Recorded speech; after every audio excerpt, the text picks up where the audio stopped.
Well, hello there. Welcome back. I'm Evan. That's Willie. This is Dungeons and Chaos. Thank you for joining me. And we are getting ready to go roast some ants. In the previous video, wherever the card is, hit it if you haven't seen it already. We went through the Lich Tower and we got our main spell that we need to kill the ants, and that is the Ignite spell. If you have a carry druid or a carry mage, they can use it already, and you should be killing ants. Ant queens, that'll be easy peasy. But we are going to go and get into it and kill some ants. I'm going to show you the path from the shelter to the ant cave. Let's go.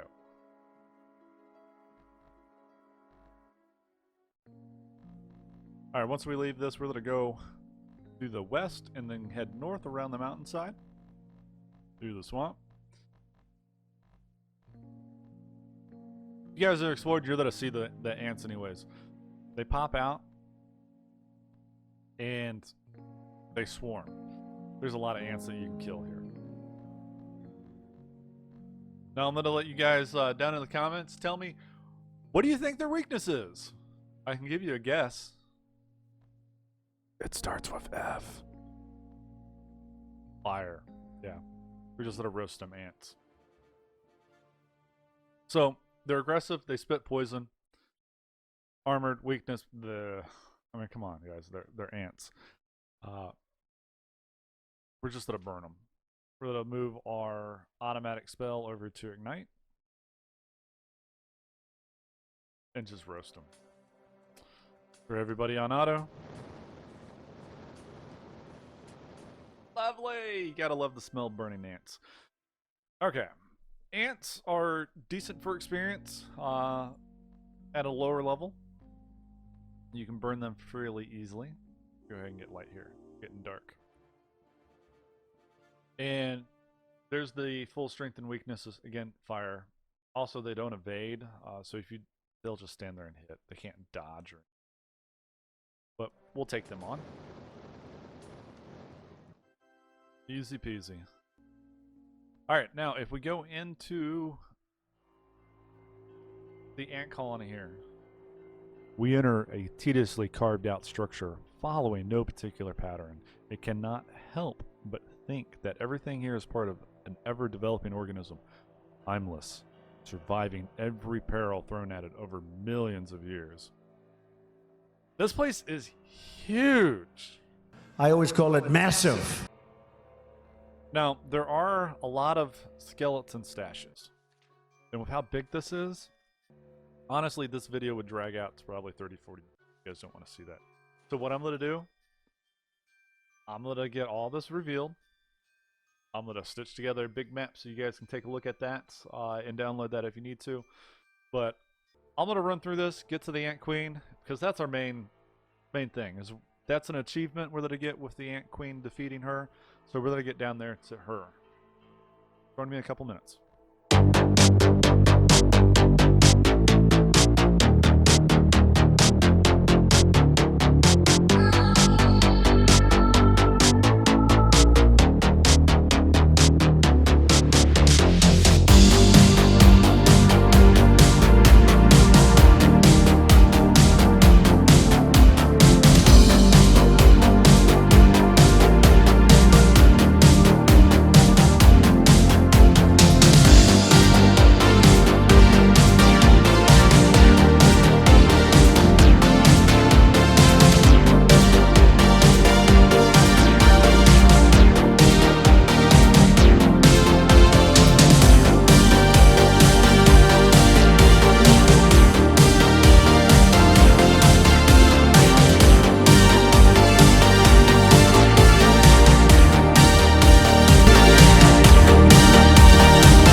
Alright, now, we're to the Ant Queen. This place is massive.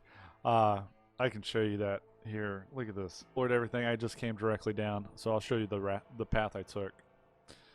But there is so much unexplored areas and so many little skeletons that a lot of them do contain stashes and gear.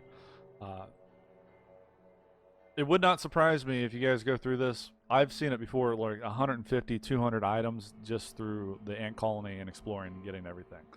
Ant Queen is right there. We can look at her. We see the Ant Queen. We're gonna step away. She doesn't move. She doesn't follow you. There's no other enemies in the area, so feel free to rest if you need to. These little things are larvae or eggs. Yeah. But let's throw down a save here. Preface, this fight, the one thing that makes it difficult is that she calls for help. It's a whole bunch of warrior ants and then a handful of heavily armored guardian ants that protect her. The queen will stay in one place and do nothing. Except for one thing. She does build up a static charge and then electrocutes the entire AoE field. So anywhere you're standing, she discharges the electric shock, she will hit you. They're ants, so poison resistance, lightning resistance with the Ant Queen discharge thing, and decently armored. But our main focus is to be ignite and casting that automatically and just burning all the ads on it. I will jump into this fight and I will show you what it looks like without ignite. Make sure we save here.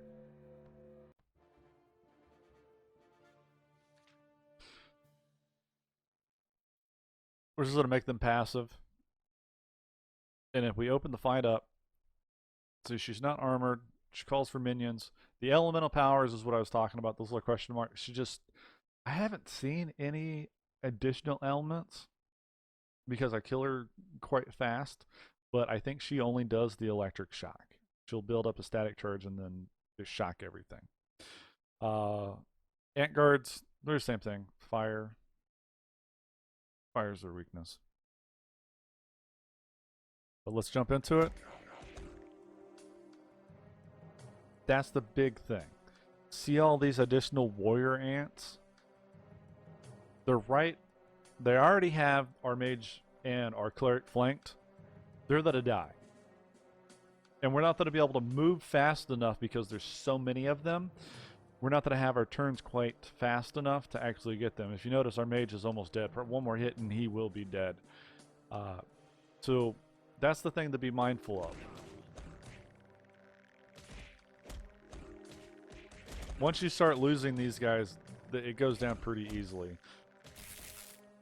There's the static discharge with that. If we look at the fight log, she emits an electric charge. We're going to go ahead and we're going to load last save. One thing that you can do to help that, if you go to the options, change your battle formation on page 9 here. You guys didn't know this? Change your battle formation so you can arrange them anywhere within this, 5x5 grid. So what I like to do is to move kind of everybody relatively close and protected. So this way we have a hard body between our soft bodies and our casters. That way when they spawn in the additional warrior ants, they're not directly on our squishy guys. I'll throw that save down and let's start this back again. And I'll show you with Ignite. They should still be on. Yep. We will immediately start casting Ignite, burning everything. Ignite will stack damage. So if you have multiple casters casting it, it will stack on top of it. And you'll see this, the damage will climb from like 30s to 60s to 90s to 100 plus, 120.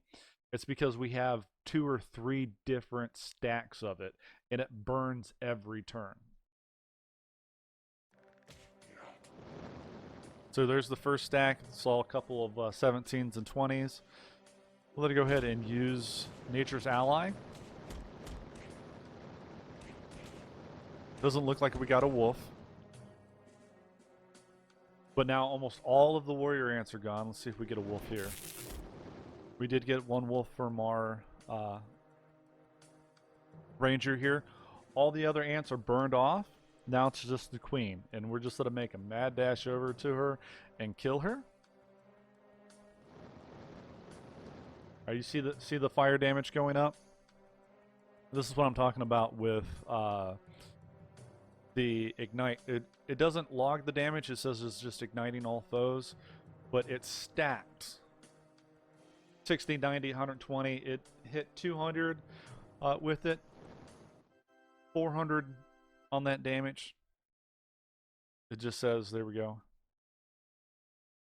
That wasn't from ignite. That was our ranger shooting her. But you saw the damage stack up really quick with ignite. And that is why it is almost necessary to have ignite to take on the queen like that. All right, so a couple takeaways with that. Ignite. The only spell you really need. It roasts all the additional ants in the arena, and then you can just focus on the queen. Everything else is really easy. Stack poison resist, or use poison resist spell, because they do spit poison. They're ants, but they should not cause that much of an issue. It's just how many of them are there can overwhelm your casters. Lightning resistance. If you have good lightning resistance, that static discharge the queen does should not bother you. It's a little tickle. The only thing that it will do is if you have really low resist paralysis, it may shock you into a paralysis state and you'll lose a couple of turns. If it is just the queen, that's not that big of a deal. But if you still have a bunch of warrior ants and the guard ants, they will easily overwhelm you with that. So ignite, poison resist, lightning resist, and paralysis resistance will help you get this. But ignite. I can't say it more. Ignite will make this and every other chapter 1 enemy a cakewalk. I'm going to go ahead and finish exploring this so you guys have the full map revealed. I'll put the link down below. Thank you for joining me. See you next time.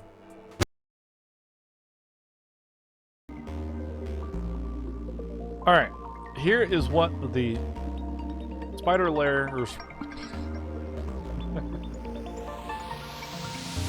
Alright, here's what the ant colony looks like fully explored. When I said it's huge, I mean it.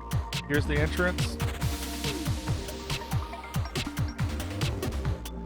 And it goes on quite a bit.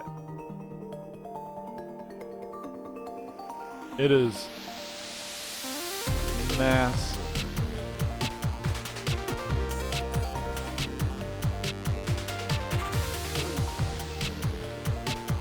Down here in the lower left-hand corner is where the queen is with all the larvae. Key thing to note is on this right-hand side, see all these skeletons? There's a whole bunch of stashes there with those skeletons. Good place to get some gear. The ant colony, if you save scum all of it, you can really come out ahead gear-wise, but it is an absolute massive